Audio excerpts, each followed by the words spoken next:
Hello, শ্রীজ রান্নাবান্না। Fried রাইসের সাথে এই মেনুটা কার না ভালো লাগে, চলুন দেখে নেওয়া যাক। এখানে আমি 700 গ্রাম মতন বোনলেস চিকেন টুকরো টুকরো করে কেটে ধুয়ে নিয়েছি। তারপর তাতে আদা কুচি, রসুন কুচি, সামান্য পরিমাণ লবণ ও সানরাইজের গরম মশলা ব্যবহার করছি। আপনারা চাইলে যে কোনো কোম্পানির গরম মশলা ব্যবহার করতে পারেন। তারপর আমি তাতে কাশ্মীরি লঙ্কার গুঁড়ো, কর্নফ্লাওয়ার এবং ডিম ও ময়দা দিয়ে সুন্দরভাবে চিকেনগুলো মেখে নিচ্ছি। এমনভাবে চিকেনগুলো মেখে নিতে হবে যাতে সুন্দরভাবে চিকেনের গায়ে সব জিনিসগুলো লেগে থাকে। তারপর কড়াতে তেল গরম হয়ে গেলে কড়ার মধ্যে চিকেনের টুকরোগুলো দিয়ে দেব।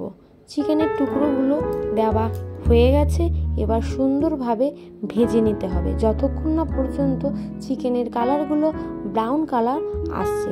দেখুন, আমার এক পিঠ ব্রাউন কালার হয়ে গেলে আরেক পিঠ উল্টে দিয়েছি, আরেক পিঠও আমার ব্রাউন কালার হয়ে গেছে। আমি এবার নামিয়ে নেব। নামানোর পর ওই কড়াতে আবারও চিকেনের টুকরোগুলো দিয়ে দেব। আবারও সেই আগের মতন ব্রাউন কালার করে চিকেনগুলো আমি নামিয়ে নেব। ব্রাউন কালার হয়ে গেছে এক পিঠ, আরেক পিঠও ব্রাউন কালার করে আমি নামিয়ে নিচ্ছি। আমি অন্যদিকে কড়া বসিয়ে দিয়েছিলাম। সেই কড়াইতে তেল দিয়ে তাতে রসুন কুচি, আদা কুচি দিয়ে সামান্য পরিমাণ নেড়ে নেব যাতে রসুন আর আদার কাঁচা গন্ধটা না থাকে। তারপর ডুমো ডুমো করে কেটে রাখা ক্যাপসিকাম ওই তেলে দিয়ে দেব, দিয়ে আলতোভাবে ভেজে নেব। তারপর তাতে সামান্য পরিমাণ লবণ দেব যাতে তাড়াতাড়ি ক্যাপসিকামগুলো হালকা সিদ্ধ হয়ে যায়। তারপর ঢেকে রাখবো। এবার দেখুন, হালকাভাবে আমার ক্যাপসিকামগুলো সিদ্ধ হয়ে গেছে। এরপর তাতে ডুমো ডুমো করে কেটে রাখা পেঁয়াজগুলো দিয়ে দেব। আবারও সামান্য পরিমাণ লবণ দিয়ে দেব যাতে পেঁয়াজগুলোর গায়েও সুন্দরভাবে লবণ ঢুকে যায়।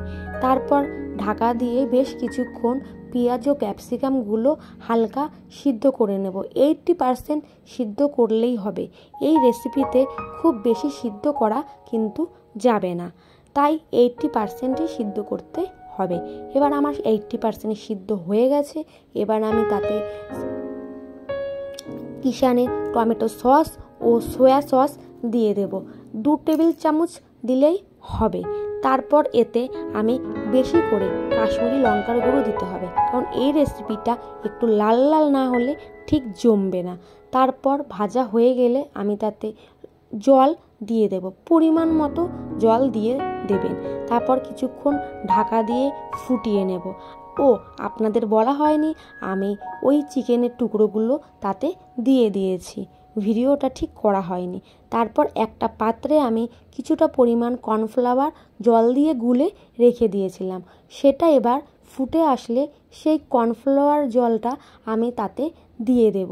এবার দেখুন, গ্রেভিটা যখন সুন্দর ঘনত্ব চলে আসবে তারপর আমি তাতে সেই সানরাইজের গরম মশলা দিয়ে দেব। এইবার আমার রেসিপিটা বলুন তো কি? হ্যাঁ, ঠিক